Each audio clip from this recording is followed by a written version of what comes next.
Hello F1 Universe and welcome to the Formula 1 Paddock Pass podcast. My name is F1 Hannah and with me I have the co-host F1 Luke Sam. We are two unique individuals who share a love for the same sport, Formula 1. In this episode we'll be discussing the Hungarian Grand Prix and predicting what driver switches will happen in this already crazy silly season. So without further ado, get your passes out and let's enter the paddock. Paddock Pass accepted. Please enjoy this episode. Hannah, welcome. Thank you for that wonderful introduction.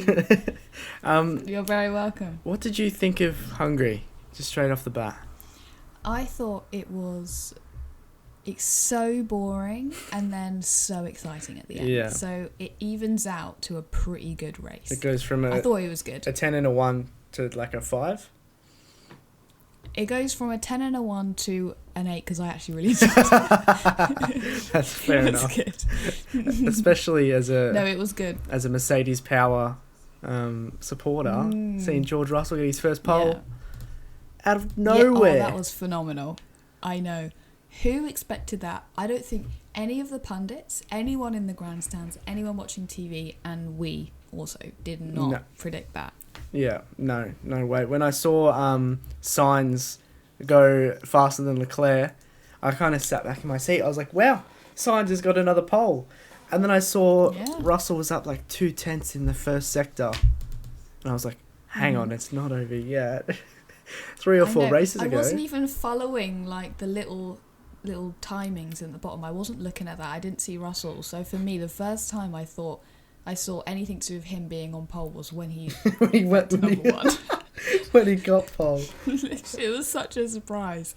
But yeah. It kind of helps that Max had problems, which is kind of overdue, don't you reckon?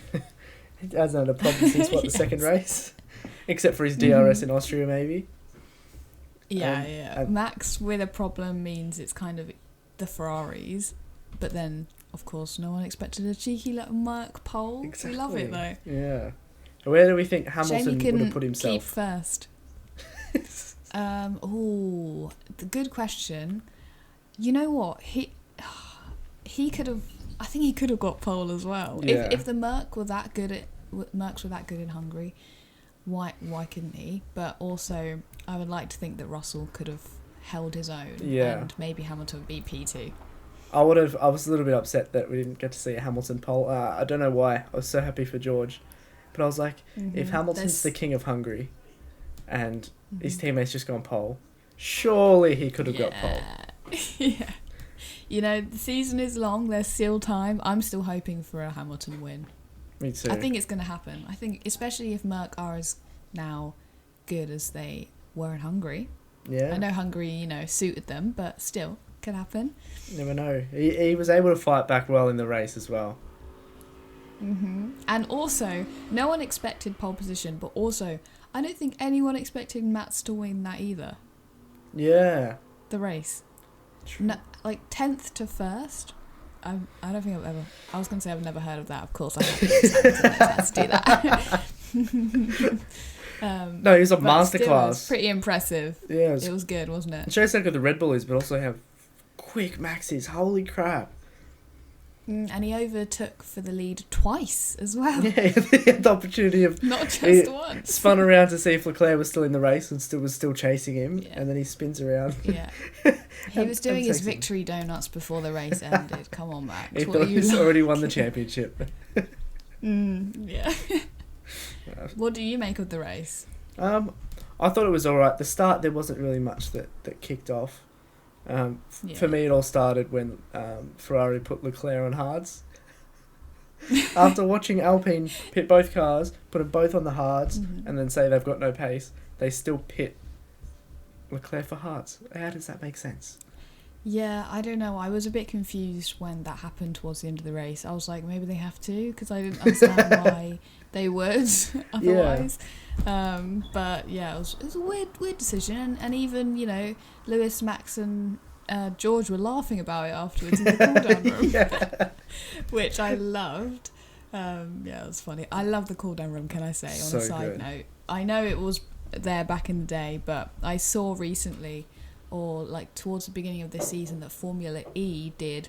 They put all the drivers in a room. It wasn't the cool down room because it wasn't just the podium sitters, it was all the drivers. They just put them in a room, watched the race over, and they just chatted about it, and I just thought it was so good. Like, we need to have this in F1. Formula E is doing so many things a right. week later, I know, and oh my goodness, I went to Formula E on Sunday. It was so incredible. It was the best day ever, and I didn't expect to enjoy it as much as I did. Really? It was basically like a party, right? So I was sat on the start-finish straight, and when all the cars were on the grid before lights out, I don't know how the drivers concentrated, but they were in their cars and there was a light show, there was live music, and even when the cars are racing, there's music playing. It's so odd, but it was so good at the same time. Honestly, it was, I don't even know how to explain it, but it was like adrenaline and like, I guess it was just great. I guess if the cars don't have engines and there's not loud sounds, they have to fill the emptiness with something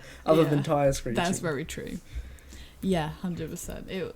What was your favourite part? That was a side note. My favourite part was, I have to say, just like being on the start finish while the cars were on the grid before the race, just because the atmosphere was so good. And you know, we walked around the whole of the track just to see like different grandstands, different views, but then when the race actually started, the atmosphere was really good, and everyone was given like glow in the dark wristbands so you could be like, because obviously I think, I might be mistaken, but I think someone told me that in the Formula E calendar this was the only place where they had like an inside bit, 'cause it's half indoors and half outdoors. And because it's indoors, you can kind of control the atmosphere a bit more, you can control the lights, you can control the sound, whereas outside it's just whatever the weather is what you get, kind of. And I think that's so cool because they can really make a party out of it, and I'm 100% going next year. And you know, tickets aren't even expensive at all.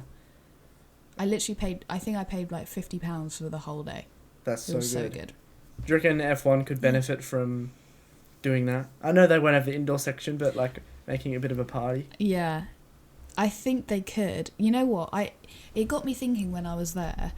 This is kind of like what Miami was wanting to be, but I suppose like for everyone who was at the Miami GP as a spectator, maybe not for like people in the paddock, they said it was a bit different, but as a fan, apparently it was really great and everyone loved it, but obviously on the TV it doesn't translate to what it feels like being there. So like everyone was like, oh, it's so cringe, like the performances, but being at the Formula E and seeing the atmosphere and like being around it, I'm not comparing Formula E to the Miami GP, but it's kind of, you know, it maybe felt a lot vibier, hate that word, but it felt cool being there than like seeing it on the screen. So I think definitely as a spectator, you know, making it a bit of a party atmosphere, I think it's good. Yeah, that's good. I feel like F1 might be missing that, but then again, like parties like the Orange Army,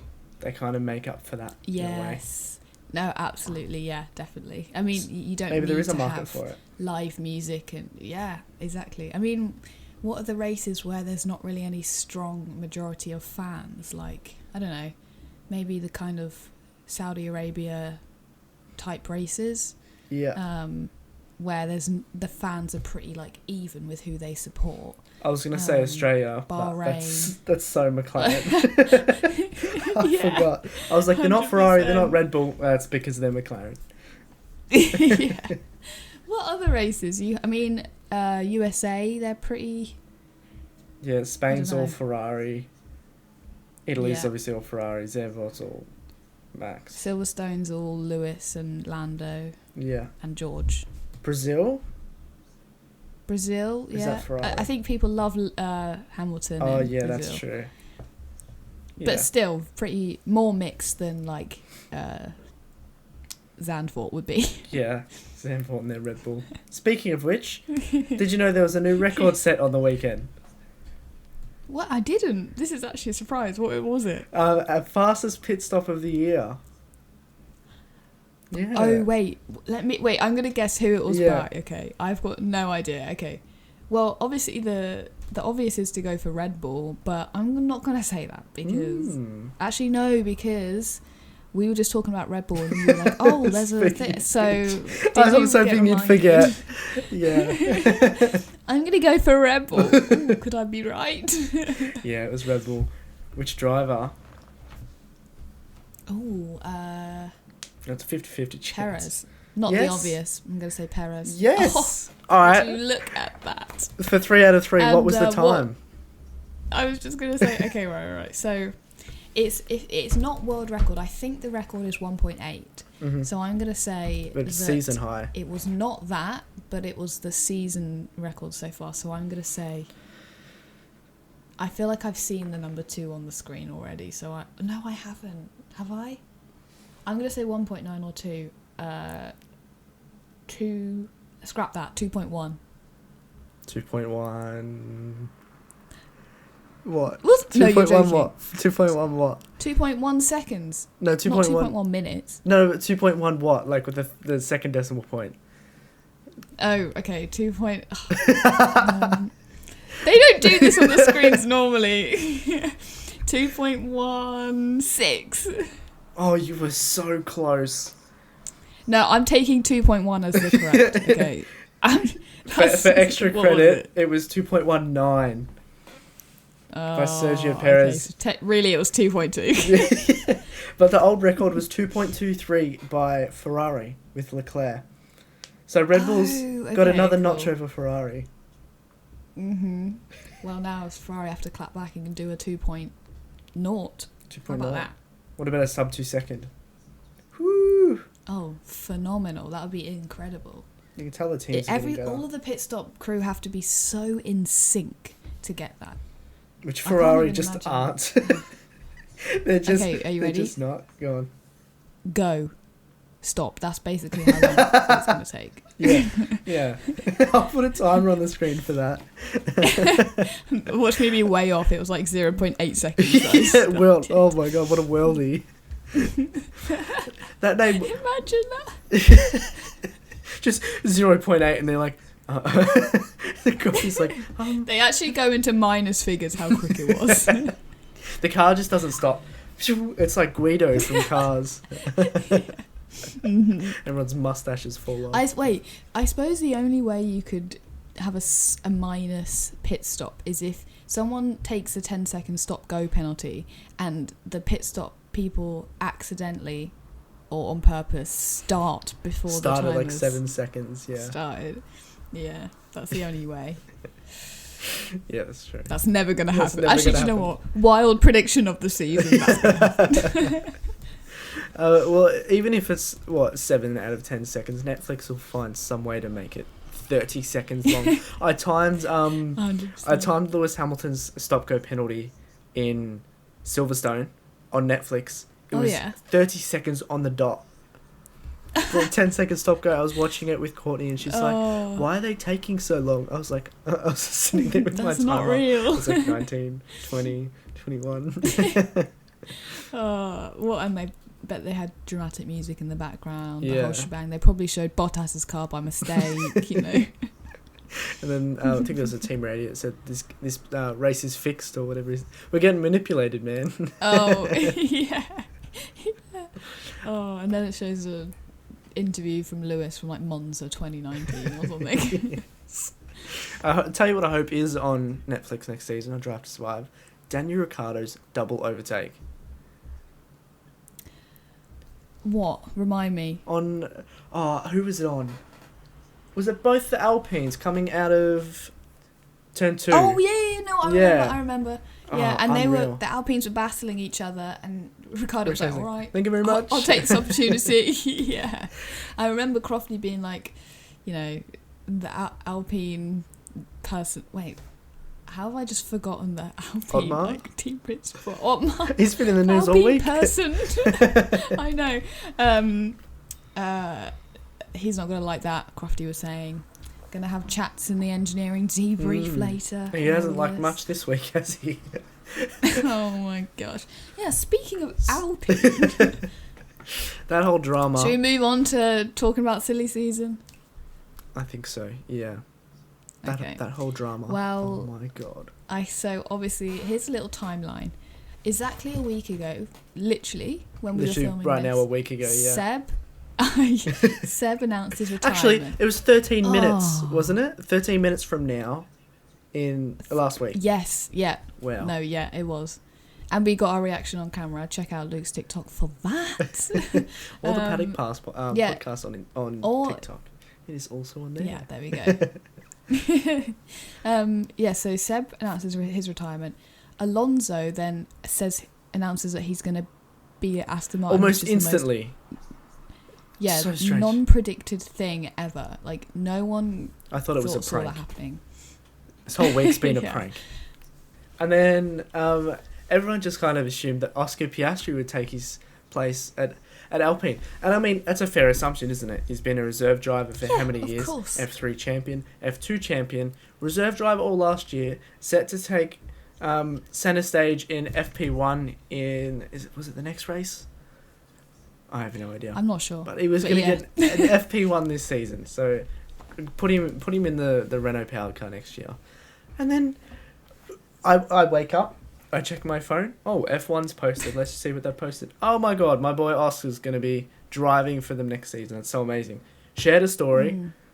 Let's fucking go, as the caption. Yeah. Turn my phone off, roll over. Wake up. I didn't wake up. I rolled back over to check my phone 15 minutes later. I've got about 30 or 40 story replies saying, I would check again. It's from F1. This is the most credible source. It doesn't get any more credible than this. Literally not at all. Not at all. And then I checked the only other most credible source, Oscar Piastri's Twitter at the time. Last sentence, I will not be driving for Alpine next season. And not even I haven't agreed to drive for Alpine. I will not be driving there. He's put his foot down. I will not. And I was like, you're an idiot. You'll have to wait until the end of next season to get a drive. So I thought. But yes. Now, Mark Webber, the man who knows everyone. Also, side note, did you know that when Mark Webber raced in the World Endurance Championship, his boss was Andreas Seidel? I nearly said myself now. Yeah. I honestly did not know that. That's crazy. Yeah, so they've gone for coffee. It's cool though. It's crazy how like the F1 community or the motorsport community is so linked without you even knowing. It's like a giant web. Everyone's connected. Yeah. It's a giant Mark Webber, actually. I shouldn't have laughed at that, Hannah. That was terrible. It was phenomenal. What are you talking about? But now it's kind of that Piastri, I didn't get this right, Piastri has gone and spoken to McLaren and signed a pre-agreement, but no one knows what that pre-agreement is. Right. I don't know that's the timeline. What he has gone on to do, or like what he has signed or what he hasn't. All I know is about Alpine's statement and his statement. Yeah. And they contradict each other. So I don't know what's going on. But people are saying, or you told me a second ago, that he may have signed a contract to be McLaren's reserve driver next year. Yeah. And I 6 can't minutes before we understand started recording, that came out. Yeah, and I can't understand why he would do that unless, because I think for everyone, including people at Alpine, Alonso going to Aston Martin was really unexpected. Yeah. So maybe he thought, there's no way I'm going to, get my seat next year.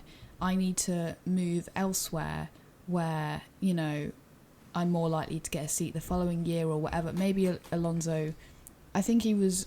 If he signed for Alpine again, it would be a 1-year contract. Yeah, Alpine wanted a 1-year deal. Maybe he had started talking to McLaren before Alonso had announced he was going to Aston Martin. Yeah. And he thought, at Alpine, I've got no, hope. I guess it kind of depends. Of course not. But... I guess it kind of depends when those conversations were had. Because if it was after Alonso chose to leave... I don't know why he's done this. I honestly don't know why. I mean, you're turning down an F1 seat for a reserve driver role. I just don't know why you would. At a worse team, let's point that out. Yeah, and of course, like, we don't actually know what's going on, so there's reasons behind everything, and I'm sure he's not silly. Like, he knows what he's doing, he knows what he's talking about, and he's got his manager to advise him. He's got so many people around him that have his best interests, so I'm sure there's stuff going on that we don't know about, so we're like, why would he do that? But I'm sure there's reasons, you know. Yeah, exactly. And I mean, Mark Webber wouldn't, because I'm assuming he proofread Oscar's tweet, he wouldn't say, I won't be driving for Alpine next season, if Mark Webber wasn't 100% confident he secured him a drive. People are saying that Mark Webber wrote it himself. He took his phone and wrote it. Yes, probably. Do you want to know what everyone else is saying as well about the whole Alpine? Let's just put it out there that Alpine have looked extremely amateurish. They have been made to look like a Ferrari strategy. They're terrible. And if Ferrari's strategy had its own team, it'd be Alpine. 100%. After Alonso left, apparently Otmar spam called him for like 2 days straight to no answer. And then no way. Otmar went to the press. I feel bad for him now. Second-hand embarrassment, right? It gets worse. Otmar went to the press and he said maybe he's on a boat in Greece. Which is when Alonso posted a story of him in his hometown and pretty much saying the reception's great, I'm just ghosting you. And then... Yeah, that is... Why? I mean, why would you publicly... Who released that information, first of all? Because if it was Otmar, that's not good. Well, Alpine have just done like a whole week of assuming. I'm assuming Alonso's going to stay. He leaves. I'm assuming that Oscar's going to sign. He doesn't sign. Yeah. What kind of strategy is that? And then, I got no idea. The 2 days in between Alonso leaving and them announcing Piastri, apparently they were trying to get into contact with Mark Webber and Oscar Piastri. Again, well, I blame being upside down for this one because the telecommunications have to be hard when you're upside down. But they wouldn't answer, so they just announced it, I guess. I know, it's like, how dumb can you be? Why would you do that? I don't know. And I'm sure Alpine... Like, no one needed to announce anyone at all. No one needed to. No one asked. Because if Oscar is going to be at Alpine, great. Announce it when it's certain. Yeah. If he's not, well, look what mess you've made now. Exactly. No one was like... Alonso was leaving. It's not like when a driver leaves, you have like a 2-day like barrier before you like have to announce your next driver. Yeah. Like, it doesn't work like that. So there's no pressure. Alpine, it's just fine. Chill. And I'm sure everyone back at the factory is working so hard on their car. Mm-hmm. And now the whole team just look like idiots. I heard everyone at the factory is just so confused. They don't know what's going on. So who's this car for next season? Who are we building? We're going to have 2 drivers? Yeah. Mm-hmm. Who wants to drive? We'll have 3 at this point, or 1. We'll have 1 driver. Ocon could drive both cars. If you saw my Instagram story, it got announced that I will be driving for Alpine next season. Wow, so Luke at Alpine, me at Aston Martin, like the lineup honestly in 2023 is incredible. That would be unreal. F1 TikTok's taking over. Imagine. What if in like 10 or 15 years we have an F1 TikToker that actually becomes an F1 driver? That would be pretty good. That would be pretty cool. That'll be my child. Or maybe... Yeah. Oh my goodness.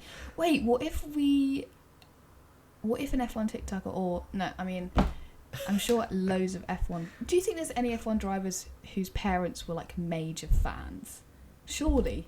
Like big F1 fans? That's such a silly question. I feel like surely... No, I think so. Obviously, you have to have a bit of money, and then you just... Yeah. Yeah, I guess. Maybe Nicholas Latifi's parents were a big fan. Yeah. Yeah. I mean, you never know. Possibly. Anyways. Speaking of Williams. Oh, yeah. Okay, so now we're going to talk about who we think is going to be in these seats. And we're not going to do every team, because we're going to save that for a later ep. Yeah. But we're going to talk about Alpine, McLaren and Williams today. Who in 2023 do you think will be in those teams? You go first. Right. Who should we start with? Alpine, McLaren or Williams? I don't know. There's a lot of debate around McLaren and Alpine, but Williams, there's like not even a debate. It's just like who. Who? Yeah.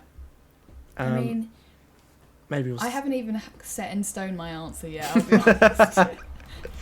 No, for Williams I have, but I don't know. There's lots of swapping and switching. Yeah, okay. no, me too. I mean, Albon, do you think he'll be in it? Nah, he will be. He's confirmed, Albon. Now, can I just say, Williams hyped I've that up written so down- much. Williams was like, announcement, 3 o'clock, BST. And everyone's like, oh my god, yeah. oh my god. And then they were just like, Albon re-signed. I should have done a live reaction. I feel like it would they have were been kind of playing on the drama and playing on the... Everyone was like, and especially Albon's reaction on his post was the best. unreal. Ever. That's just memes. That's so good. I hope Piastri sees that and can laugh at it. Yeah, I hope so. I Imagine don't know if this he would though. Albon Piastri beef. I don't think anyone's ever said that in their life. Starts. I know. For Williams, I think I'm going to go for Logan Sargent in 2023. Ooh. Don't ask me why, because I can't tell you why. I don't know. I just reckon that'll be it. What do you think? That's fair. I mean, he does have an FP1 coming up in the US, so if he does well, you never know. I think it's one season too early for him. If I'm trying to think as if I'm, what's the guy's name? The old guy that come from rally car racing. Can't remember his name. Anyway, the Williams team manager took over Claire. If I was Claire Williams, I would pick someone who has a lot of experience, never driven an F1 car, been working with the team for ages, and is mature. So I think this goes with any team. You put a rookie in a car, it takes them maybe a season, 15 races to get up to speed. You put Nick de Vries in a car, 3 races. Ooh, I would love to see that. I'm going to scribble mine out and change it. So I think if Mercedes not Mercedes. If Red Bull had put Albon in a Williams, surely Mercedes can put a Mercedes reserve driver in a Williams. Yeah, surely. I would love to see that. I think that would be really cool. Yeah, I kind of feel like it's less of a prediction and more of a give him a drive kind of thing. Just put him in a car. More of a, I want Nick de Vries in a car. Yeah, please. Exactly. All right. Okay, what's more... Oh, what one of yours, Alpine or McLaren, is crazy? Which one is first? Alpine. Because we say that for the end. Alpine's crazy. Okay, What's your McLaren prediction? My McLaren is Daniel Ricciardo. So is mine. Because I crossed out Piastri and I put Ricciardo. Stop. I literally...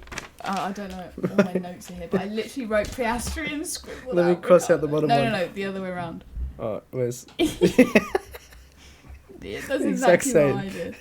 Because I was like, all right, maybe Piastri will drive there. But then I was like, all right, McLaren will have to pay Ricciardo a sum he will not be able to turn down in order to get him to leave. Because even though they can pay him out, Ricciardo has to accept that. If he says no... Yeah, I do not think Ricciardo will leave yet. I think there's going to be so much talk about, will Piastri take his place, all this. No, I feel like all the drama will be for nothing. Yeah. And it's going to stay how it is at McLaren. Yeah, and how do they announce that? They can't say they're re-signing Daniel because he's already contracted. I know. Yeah, true. And imagine, what a slap in the face for Ricciardo if he gets paid out. He's spoken to the media all year. He even posted on his Instagram story saying, I'm all for McLaren, and they're like, here's $50 million, mate, just keep quiet. Oh my goodness, no. Please no. That'd be... Okay, what if you put for Alpine? Alright. I haven't put Piastri. I put Nico Hülkenberg. Oh, I would love to see that. Okay. Yeah. I feel like any reason behind that? He's the guy you call when you're in a bit of a pickle. That's and true. Alpine are in a big pickle. Someone gets COVID, Nico Hülkenberg. I don't know. Do you need a coffee? I'm sure if I really wanted a coffee right now, Nico Hülkenberg would walk in and give me a coffee. He's just and of the course, guy. He has raced for Renault, which became Alpine, so he knows. Yeah. I mean, I'm sure some changes have happened in the team, but he knows the team. He knows, what's going on in Alpine. But I guess it's the same for Ricciardo. I'd love to see that. I know. I was also going to bring that up. That's part of the reason why I didn't put Ricciardo for Alpine, because I feel like I don't think he would go back to a team. I think he would. I've put Sorry. I know so. There's about to be a big I put this person, but no. I think he would go back to Alpine because he saw a lot of success at Renault. And yeah, he had a couple podiums, didn't he? Yeah, and I think he was just happier. So. And I mean, this season, Alpine are probably doing slightly better than McLaren, but at the same time, you know, would you, like, if he went back to Alpine and McLaren started doing well next year, it's just so unfortunate. That's so true. I feel like it's just stay where you are and hope. Yeah. Stay and hope. Yeah. Yeah. Who's your driver? Okay, so, well, I'm excited. It's a bit... Is yours crazy? I've put Piastri. Oh! No, Piastri. I guess that's crazy. Yes. I know, this is what I'm saying. So, I feel like even though he's slightly burnt bridges, I feel like there's miscommunication. No one really knows what's happening. I don't actually think they hate each other. I just think it's like, what's going on? Neither of them know. Why did you do this? And if... I mean, he said that he's not driving for them, but was that just out of like... Why have they posted No, I'm not doing... Like, I'm sure it wasn't a rash thing to say, but it could have been. Yeah, maybe. I see you coming from. I don't know why. I feel like they're not going to... Maybe it's like... It's not going to... You know how hard it is to understand someone's tone over text?